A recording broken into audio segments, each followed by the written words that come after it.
Welcome to our channel. Today we how to update New York taxes with efile.com for accurate filings, full guide step by step clearly. To update New York taxes with efile.com, begin by visiting the efile.com website. Create an account or log in to your existing account. Once logged in, navigate to the tax preparation section. Select New York as your residency state to start the tax filing process. Input your personal information, including your name, address, and social security number.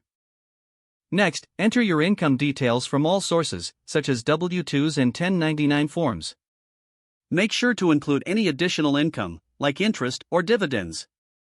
Now, input any deductions or credits you qualify for, such as the standard deduction or itemized deductions. Follow the prompts to ensure that all information is accurately entered and accounted for. Review each section for any missing information or errors before proceeding. When all information is complete, utilize the built-in error checker provided by efile.com. This feature identifies common mistakes or discrepancies in your filing. Once your information is validated, proceed to the filing section. Choose to file electronically for faster processing and confirmation. Before you submit, review your entire tax return one last time to ensure accuracy. After confirming all details, submit your New York taxes through efile.com. You will receive a confirmation receipt showing your submission was successful. Keep this receipt for your records as proof of filing. If you made a payment, follow the instructions to complete any tax payments online. After submission, efile.com will provide updates on your return status.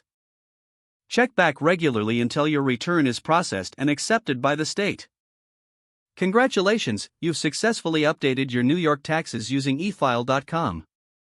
If the page does not load, refresh the browser or try again in a private or incognito window. Make sure you are using the correct email address, then retype it carefully to avoid small typos. If your password is not accepted, use the reset option and create a new strong password you can remember. Check your spam folder for verification or security emails, then complete any requested confirmation steps. Enable two-factor authentication if available to improve account security and reduce unauthorized access risk. After signing in, review your profile details so your contact information and settings are accurate and current. Don't forget to like this video and subscribe to our channel for more step-by-step tech guides.